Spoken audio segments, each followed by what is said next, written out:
Morning বন্ধুরা, welcome back এমজে family ব্লগে সবাইকে স্বাগত জানিয়ে আজকে ভিডিওটা শুরু করছি। আজকে হচ্ছে সোমবার আর এখন বাজে 10টা দেখি 10টা, এখন বাজে 10:10। এখন থেকে আমি ব্লগটা শুরু করছি। তো বন্ধুরা, তোমরা সবাই কেমন আছো? আশা করছি সবাই ভালো আছো। আমি ঈশ্বরের কৃপায় ভালো আছি। সবাই ভালো থেকো, সুস্থ থেকো। তো যাই হোক, সোমবারটা শুরু করে দিয়েছি, সোমবারের ব্লগটা শুরু করে দিয়েছি। এখন পর্যন্ত আমি কি করেছি সেগুলো তো তোমাদের তো দেখাতে পারবো না, হয়তো মুখে বলবো। তো সকালে সমস্ত কাজকর্ম হয়ে গেছে। আজকেও এক গামলা ছেলে জামা কাপড় খেলতে গেছিলো, তারপরে দুদিন ধরে ওই বাড়িতে যাচ্ছে, স্নান করে বাথরুমে রেখে দিয়েছিলো সেই জামা কাপড়। মেয়ের জামা কাপড় কালকে তোমরা তো এই ভিডিওর মধ্যে আগের ভিডিওতে দেখলে যে মেয়ে প্রসাদ খেতে গেছিলো, সেখান থেকে এসে প্রসাদ গায়ে মাখিয়েছিল সেই জামা কাপড়। এই একটা দুটো করতে করতে এক গামলা জামা কাপড় হয়েছিল, জ্যাকেট প্যান্ট ফ্যান সব ধুলাম। গতকালকে ধুয়েছি এক গামলা, আবার আজকে সকালে ধুয়েছি এক গামলা, যেটা আমার প্রতিনিয়তই কাজ। আমাকে এটা রোজ করতে হয়, জামা কাপড় কাচাটা। এবারে সকালবেলায় আজকে মেয়ে ভাত বসিয়েছিল, গ্যাসটা ধরতে পারে না, আমি ধরিয়ে দিয়েছি। সেখানে ভাত হয়ে গেছে। আজকে ও চাল দিয়েছে, মেপে ধুয়েও দিয়েছে, শুধু আমি ভাতটা বসিয়ে দিয়েছিলাম। আর এখানে দেখো ডাল সেদ্ধ বসিয়েছি, ডাল সেদ্ধ হয়ে গেছে, এখন নামিয়ে ফোড়ন দেব। এখন যেহেতু শেষ, মানে শীতের শেষের দিকে বলতেই পারো, জানুয়ারি মাস শেষ হয়ে গেলে, যে মাঘ মাসে তো একটু শীত থাকে, ব্যাস ওইটুকুই। তো যাই হোক, আজকে তো হচ্ছে তোমার 2 তারিখ, আর আজকে তো মানে মাধ্যমিক পরীক্ষা। তো এখন আমি করব সেটা তোমাদের দেখাই, চলো। কি বলো তো বন্ধুরা, এটা হচ্ছে এই যে আতপ চাল, এটা না সেই দেশের থেকে যা পাঠিয়েছিল সেই আতপ চাল কিছুটা ছিল, কিছুটা বলতে ওই 1 কৌটো মতো ছিল। তো কালকে রাতের বেলা এটাকে আমি ধুয়ে ভিজিয়ে রেখেছিলাম। রাতের বেলা এমনি একটুখানি জল দিয়ে ধুয়ে ভিজিয়ে রেখেছিলাম, সকালে এটাকে আরেকবার একটুখানি ধুয়েছি। তো এখন আবার একটু ধুবো। এই যেহেতু শীত চলে যাচ্ছে, তো শীতের সবাই এই চালের গুঁড়ির পিঠে খায়, ছিলকা রুটি খায়। তো আমি তো শুধু একটুখানি পিঠে বানিয়ে দিয়েছিলাম, আর তেমন কিছু বানানো হয়নি। তো ভাবছি শীত শেষ হওয়া পর্যন্ত টুকিটাকি যা শীতকালে সবাই খেতে ভালোবাসে সেগুলো টুকটুক করে বানিয়ে খাই দেবো। আর কালকের কড়াইশুঁটির কচুরি না পরোটা, সেটা আর বলো না। মানে কি বলবো, আমার কালকে ময়দাটা মাখা এত নরম হয়ে গেছিলো, আর তার মধ্যে তাড়াহুড়োতে তেলের বোতলটা হাতে লেগে তেল অর্ধেক পড়ে গেছিলো। এবার যেই মুহূর্তে আমি কড়াইতে তেল দিয়ে বসিয়েছিলাম, অল্প তেল, যে আরেকটু যে তেল দেবো, তোমার দাদাভাই চলে গেছিলো বাজারে, যে দোকান থেকে আনিয়ে করব। তো যেটুকু যা তেল ছিল ওইটুকু দিয়েই মেয়ের জন্য করে দিয়েছিলাম। তো আবার কালকে বাজার থেকে তেল মটরশুঁটি সব এনেছে, বললো আরেকদিন তুমি ভালো করে বানিও। তো এগুলো তো করতে একটু তেলও দরকার। তো এই কালকে রাত্রিবেলা আমাকে বললো কি, অনেক দিন হয়ে গেল, অনেক দিন কি, এখন তো ওই চালের গুঁড়ি দিয়ে ছেলকা রুটি খাওয়াই হয় না, মানে চাল ভিজিয়ে। তো বললো তো একটু করে দেবে। তো ওই চাল ভিজিয়েছিলাম, এখন এই চালটা আমি একটু জল ঝরিয়ে শুকিয়ে নেবো, শুকিয়ে একটু মিক্সচারে মানে গুঁড়ো করে তারপর গোলা রুটি করে দেবো। ওই যে ঝোলা গুড় আছে, সেই পিঠে করার সময় রেখেছিলাম, সেই ঝোলা গুড়, মানে গুড়টা তো খেয়ে শেষ করতে হবে। তো সেই জন্য ওই অল্প করেই ভিজিয়েছি। জানি না ছেলে তো খাবে, মেয়ে খাবে কিনা জানি না, ওই দুটো একটা সবার হয়ে যাবে, ওই জন্য অল্প করে ভিজিয়েছি। যদি ওরা আজকে দেখবো খায়, তাহলে আরেকটু আছে, আরেকদিন করে দেবো। এই চাল দিয়ে আমি অনেক রকম খিচুড়ি খেলাম, ফেনা ভাত খেলাম, সেইটুকু আছে। আবার মনে হয় এই দোলের সময় মনে হয় দেওর আবার যাবে, আবার আনতে বলবো। দেখো অত দূর থেকে আনাটাও একটা কষ্টকর। তো চলো আমি জলটা ঝরিয়ে একটু রোদে দিয়ে দিই কুলো করে, আর ডালটা ফোড়ন দিয়ে দিই, তারপরে আসছি। আর দেওর সকালে বাজার করে দিয়ে গেছে। তো বাজার করে দিয়ে গেছে বলে কি, মাছ বাজারটা শুধু করে দিয়ে গেছে। ও বাজারে গেছিলো, তো বললো, ফোন করেছিল, বৌদি মাছ খাবে, তাহলে মাছ দিয়ে যাবো। তো মেয়ে তো না করছে, তো আমি বললাম নিয়ে আসছো যখন। তো ও নিয়ে গেল ওই বাড়ির জন্য মাছ, আর আমাকেও দিয়ে গেল ওই বাড়িতে মাছ। কী মাছ এনেছে, কি দিয়ে রান্না করবো না করবো সব কিছু তোমাদের পরে বলবো। আগের কাজটা করে ধুয়ে একটা সাদা কাপড় দিয়ে এখানটা একটু জল ঝরাতে দিয়ে দিচ্ছি, একটু জল ঝরে যাক, তারপর এটাকে গুঁড়ো করে নেবো। বন্ধুরা, কি সুন্দর আমি এটাকে করে নিয়ে এসেছি, গুঁড়ো করে নিয়ে এসেছি। এটাকে এখন একটু তোমার চালনি দিয়ে চেলে নেবো, আর এখানে সাথে একটু গরম জলও করে নিয়েছি।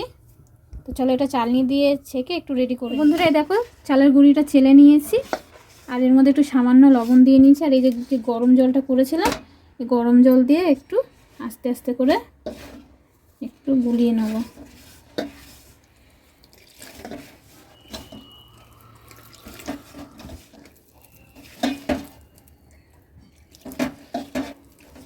চলো এখন একটু ঢেকে ঢেকে দেবো, জানি না কতটা কি ভালো হবে কি না। আর এই যে বেগুনের বোটাটা কেটে নিয়েছি, সাথে একটু সাদা তেল দিয়েই করছি। আর এই দেখো, একটা বড় গামলার মধ্যে চেলেছিলাম তো ওই জন্য এখন সবটা গোলাইনি, অল্পই গলিয়েছি। এই যে আস্তে আস্তে তোলার চেষ্টা করছি, এই তাওয়ার মধ্যে কতটা কি উঠবে।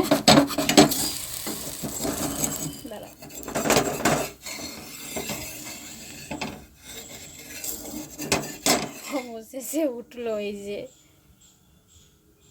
এই দেখো দিয়ে দিলাম। একটু গ্যাসটা আস্তে করে নিই। এবারে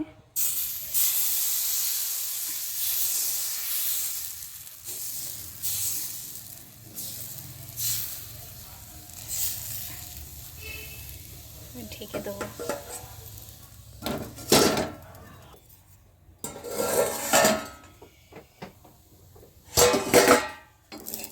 প্রথমে একটু উঠতে চাইছিল না, দেখো এখন পটপট করে উঠে যাচ্ছে। এই দেখো, এই দেখো দেখতে দেখতে দুখানা হয়ে গেছে। বন্ধুরা ভেবেছিলাম আমি পারবো কি না, কিন্তু ওই যে উঠে গেল দুখানা। তো এখন এই কটা করবো, আর এখনও চালের গুঁড়ি সব চালিনি। আমি দেখছিলাম যদি হয়ে যায় তো ভালো। আর এই যে ঝোলা গুড় দিয়ে দেবো, সেই বললাম না পিঠের সময় ঝোলা গুড় কেনা হয়েছিল, তো এই যে একটুখানি ঝোলা গুড় দিয়ে দিলাম। ছেলে মেয়েও খাবে। এই যে সাথে এই যে রুটি, চালের দিয়ে রুটি হয়ে গেছে, লেগে গেছে।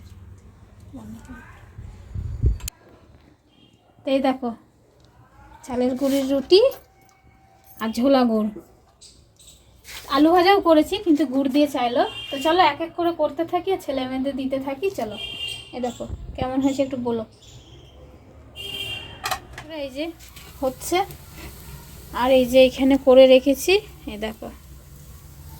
আর এই যে এখানে হচ্ছে, বেশি বড় বড় করে করছি না, ছোট ছোট করেই করছি। দেখো এই যে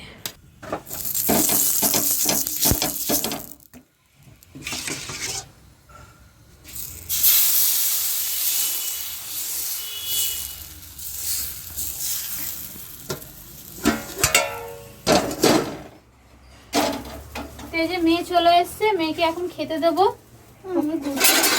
ঠিক আছে, আমি গুড় একটু দিলাম, তো যদি খেতে ভালো লাগে খা, নাহলে আলু ভাজাতেই খা। নে একটুখানি গুড় দিয়ে খেয়ে দেখ, যদি ভালো লাগে তাহলে খাবি, নাহলে আলু ভাজা দিয়ে খাবি। তো এই যে মেয়েকে এখন একটুখানি দিচ্ছি গুড় দিয়ে। ও গুড় বরাবরই পছন্দ করে না, তাও একটুখানি দিলাম, যদি খেতে ভালো লাগে খাবে। নে ধোসা কিন্তু এই যে মেয়েকে দিয়ে দিলাম, ও একটাই খাবে এখন। আলু ভাজাও আছে, ওর আলু ভাজা দিয়ে যদি খেতে ইচ্ছা করে খেয়ে দেখ, খেয়ে দেখ, খেয়ে দেখ কেমন হচ্ছে। আর আলু ভাজা কি বেগুনে কি করছো,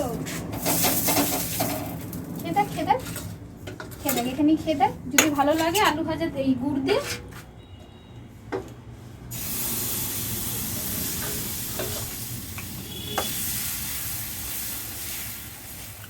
তো এখন বন্ধুরা গ্যাসের অবস্থা খুবই খারাপ।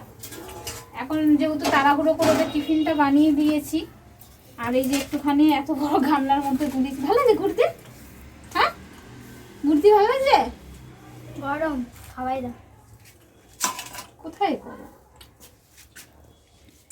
বেশি করে গুড় দেবো। বেশি করে গুড় দেবো? এতক্ষণ তো বলছিলি গুড় দিয়ে খাবো না। ভালো লাগছে? টিফিন নিয়ে যাবি একদিন স্কুলে?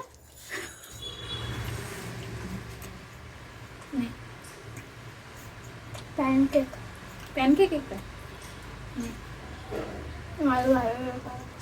ধর আলু ভাজা দিচ্ছি। তো গুড় দিয়ে খেলে, এবার একটু আলু ভাজা দিয়ে খাবো বলছে। এখনো ছেলে আসেনি, ছেলেকে দেবো খেতে। নে যে বাইরে গিয়ে খা। তো শুধু এখন ছেলে আর আমি বাকি আছি খেতে। ও আসলে ওকেও দিয়ে দেবো গরম গরম খেতে। আর এইসব করতে গেলে একটু হাতে সময় নিয়ে করতে হয়, তাড়াহুড়ো হয় না। তো যাই হোক, চালের গুঁড়ি চাল ভিজিয়ে গোলা রুটি খাবে বললাম, করে দিলাম। গুড় দিয়ে খাওয়া হয়ে গেছে, এক এক করে সব খেতে চাইছে, করে দিয়েছি। এরপরে বলেছে যে পালং শাক দিয়ে পনির দিয়ে খাবে, পালং পনির দিয়ে। দেখি ওটা আবার কোনো একদিন সময় করে ওটাও একদিন করব। এই যে দেখো এক এক করে আমার সব হয়ে গেল।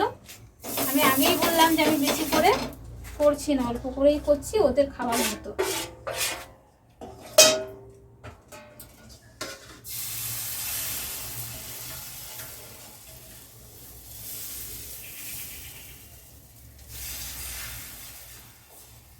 একদম ওদের খাওয়ার মতো, একদম পুরো মাপে মাপে হয়েছে, বেশিও না কমও না। তো চলো, আমার তো গোলা রুটি করে খাওয়ানো হয়ে গেল। এবারে দুপুরে রান্না বান্না সব জোগাড় করতে হবে, আর কি মাছ সেটা তোমাদের দেখাবো। চলো খেয়ে দে, তারপরে পরে আসছি।